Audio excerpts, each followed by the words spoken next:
Dans le livre des Nombres, au chapitre 13 et au verset 17, Moïse va envoyer les espions en Canaan pour qu'ils leur fassent un rapport. Et lorsque ceux-ci vont revenir, les choses ne vont pas se passer de la manière la plus extraordinaire qui soit. Vous connaissez peut-être ce passage, mais j'aimerais vous poser d'abord une question avant de le commenter. Il y a un paradoxe dans ce texte. C'est que le pays est à eux, Dieu le leur donne, mais pour autant, ils sont obligés de s'en emparer. Il faut qu'ils aillent à la conquête de la promesse faite jadis à Abraham, Isaac et Jacob. Il faut qu'ils s'emparent du pays. Et ça, pour moi, dans ma relation à Dieu et dans mes lectures bibliques parfois, eh bien, je trouve que c'est un paradoxe. Comment se fait-il que si Dieu leur donne le pays, il faille qu'ils s'en emparent? Comment se fait-il dans nos vies, nos propres vies? Eh bien que si nous sommes du côté du vainqueur, nous sommes plus que vainqueurs par celui qui nous a tant aimés.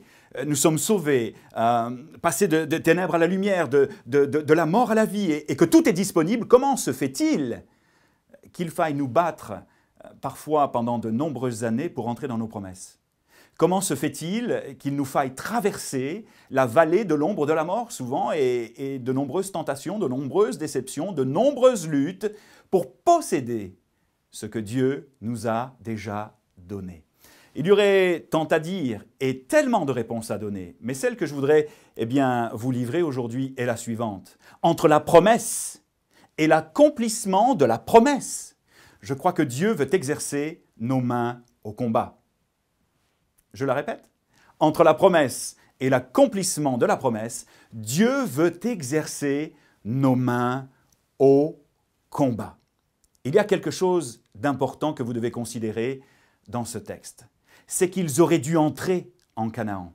Ils auraient dû confronter les géants. Ils n'auraient jamais dû se fier aux apparences, mais plutôt se fortifier dans les promesses. Le premier conseil que je pourrais vous donner par rapport à la promesse que vous avez reçue, c'est de l'appeler, de l'attendre et de l'espérer. Entre la promesse et l'accomplissement de la promesse, il y a toujours parfois un délai plus ou moins long qui peut avoir tendance à nous décourager. Mais pendant ce laps de temps, Dieu travaille nos cœurs, nos caractères, notre patience, notre persévérance et veut nous amener, en exerçant nos mains au combat, à confronter les géants de nos vies. Pourquoi? Parce que si je ne les confronte pas, ces géants, si je ne les affronte pas, si je ne leur fais pas face, à l'image de nos Hébreux, eh bien ces mêmes géants risquent un jour de me voler la promesse, risquent un jour de m'empêcher d'entrer dans ma destinée. Et je crois que ça doit être, pour chacun d'entre nous, pour moi d'abord qui vous le prêche aujourd'hui, un positionnement de foi, celui de refuser la peur, non pas de la contourner, non pas de l'éviter, mais celui de la refuser en affrontant ma réalité, pour devenir acteur du miraculeux et pour entrer dans ma destinée.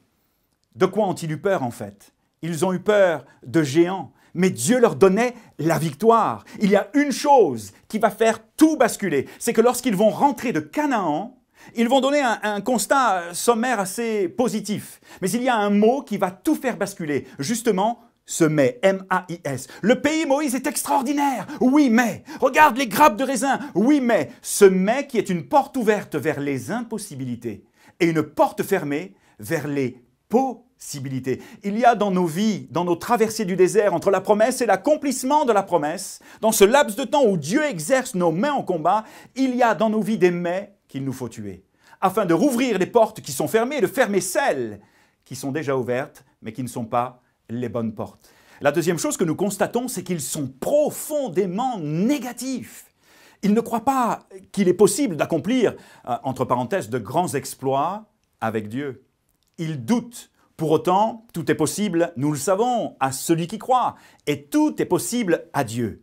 Ils sont tellement négatifs qu'ils vont contaminer toute une génération, les empêchant d'entrer dans les promesses. Je dois absolument choisir quel langage parler, quel langage il faut que je parle. Soit le langage du pessimisme et du doute, au risque d'empêcher toute une génération d'entrer dans les promesses, ou le langage du royaume de Dieu, pour permettre à mes enfants et à ceux que je vais côtoyer, à la génération actuelle, d'entrer dans les promesses. Que vas-tu choisir ?